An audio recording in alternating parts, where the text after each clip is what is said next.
कोई भी सियासत दे कोई भी बंदा सच बोलता ही नहीं।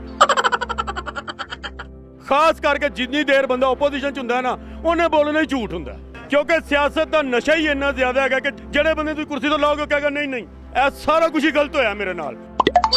मियाँ साहब नूं लाया, उन्होंने भी कहा मुझे क्यों निकाला, इनू लाया, इन्हें भी कहा रात 12 बजे अदालतां क्यों लग रही हैं। अस्सलाम वालेकुम नाज़रीन, आपके मेज़बान अब्दुल रहमान उर्दू टाइम्स यूके में आप सब लोगों की खिदमत में हाजिर है। आप सब लोगों को मुबारक हो, नए पुराने पाकिस्तान वालों को। इस वक्त पेट्रोल की कीमत 30 रुपये बढ़ गई है और शुक्र खुदा का ये है कि कहा यह जा रहा था कि 100 रुपये से ऊपर जब तक पेट्रोल की कीमत नहीं बढ़ेगी मुल्क अपने पाँव पे नहीं खड़ा होगा। 30 रुपये कीमत बढ़ गई है। आइए जानते हैं, कह रहे थे कि ये हुकूमत आएगी, PDM आएगी तो मुल्क की तकदीर बदल देगी। आवाम कितनी खुश और कितनी नाराज़ है, आइए आवाम से जानते हैं। ਅਸੀਂ ਕਹਾਂਗੇ ਬੜਾ ਅੱਛਾ ਫੈਸਲਾ ਕੀਤਾ ਮੀਆਂ ਸਾਹਿਬ। अच्छा, ਬਿਲਕੁਲ ਆਵਾਮ ਨੂੰ ਚਾਹੀਦਾ ਉਹਨਾਂ ਦਾ ਸਾਥ ਦੇਣ। ਜਿਹੜੀ ਆ ਪੁਰਾਣੀ ਜਿੰਨੀ ਵੀ ਤੰਗੀ ਹੈਗੀ ਕੱਟੀ ਆਵਾਮ ਨੇ, ਇਨਸ਼ਾਅੱਲਾ ਤਾਲਾ ਕੁਝ ਤੰਗੀ ਤੋਂ ਬਾਅਦ ਦੇ ਚ ਖੁਸ਼ਹਾਲੀ ਆਏਗੀ। ਕਿ ਇੱਥੇ ਜਿਹੜਾ ਹੈਗਾ ਨਾ, ਜਿਹੜਾ ਵੀ ਬੰਦਾ ਆਉਂਦਾ ਹੈ ਜਿਸ ਵਕਤ ਉਹਨੇ ਓਪੋਜੀਸ਼ਨ ਚ ਹੁੰਦਾ ਬਿਲਕੁਲ ਸਹੀ ਗੱਲ ਕਰ ਰਿਹਾ ਹੁੰਦਾ, ਜਿਸ ਵਕਤ ਉਹ ਘੁੰਮਣ ਚ ਆਉਂਦਾ ਉਹਨੂੰ ਪਤਾ ਲੱਗਦਾ ਕਿ ਵੀ ਇੱਥੇ ਹੈਗਾ। ਇਹੋ ਰਾਤੀ ਖਬਰ ਚੱਲ ਰਹੀ ਸੀ ਇਮਰਾਨ ਖਾਨ ਦੀ ਜੀ ਇੰਡੀਆ ਦੇ ਵਿੱਚ ਪੈਟਰੋਲ 5 ਰੁਪਏ ਸਸਤਾ ਹੋ ਗਿਆ। ਅਗਰ ਸੀਟ ਤੇ ਹੁੰਦਾ ਤਾਂ ਅੱਜ ਉਹਨੂੰ ਵੀ ਵਧਾਉਣਾ ਪੈਣਾ ਸੀਗਾ।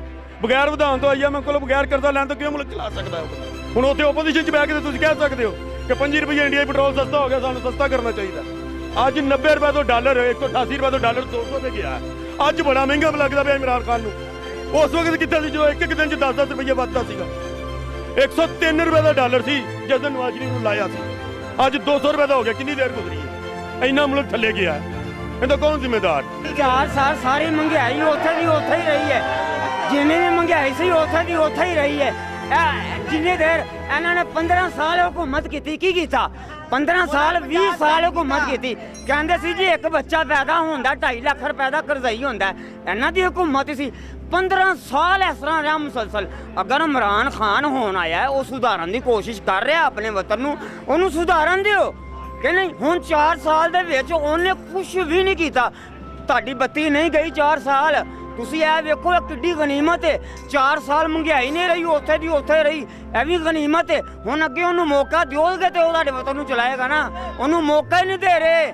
ਸਿਰਫ ਕੀ ਹੈ, ਉਹ ਆਂਦੇ ਨੇ ਕਰਜ਼ੇ ਲਈ ਜਾਓ ਪਰ ਹੁਣ ਵੇਖੋ ਇਮਰਾਨ ਖਾਨ ਸਾਹਿਬ ਨੇ ਕਿਹਾ ਜੀ ਤੁਸੀਂ ਦੁਬਈ ਪੈਸਾ ਘੱਲਿਆ।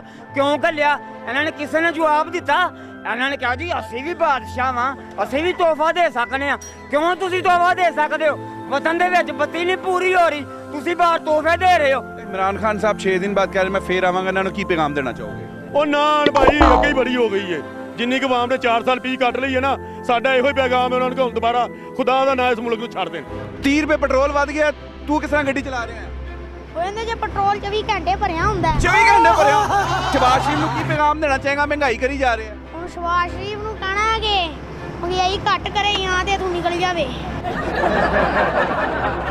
ਇਹਦੇ ਵਿੱਚ ਕਿਸ ਤਰ੍ਹਾਂ ਪੈਟਰੋਲ ਪਵਾਉਣਾ?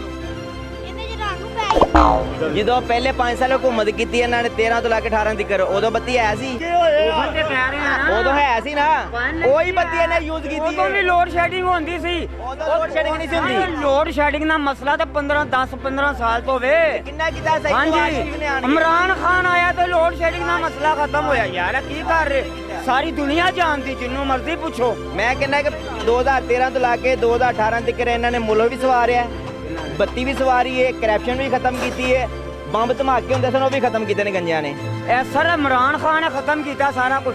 ਜਿੱਡੀ ਪੁਰਸਕੂਨ ਹੁਕੂਮਤ ਇਮਰਾਨ ਖਾਨ ਨੇ ਕੀਤੀ ਹੈ ਨਾ, ਇੰਨੀ ਕਿਸੇ ਨੇ ਨਹੀਂ। ਤੁਸੀਂ ਦੇਖੋ ਉਹ ਨਾ ਤੁਸੀਂ ਜਾਣਦੇ ਹੋ ਇਹਨਾਂ ਨੇ ਹਰ ਇੱਕ ਪੜ੍ਹੇ ਲਿਖੇ ਬੰਦੇ ਨੂੰ ਮੌਕਾ ਦਿੱਤਾ। ਮੌਕਾ ਕਿਸ ਤਰ੍ਹਾਂ ਹਰ ਦਿੱਤਾ? ਨਾ ਇਹ ਜਾਣਦੇ ਹੋ ਇੱਥੇ ਆਪਣੇ ਢਿੱਡ ਭਰ ਲਓ।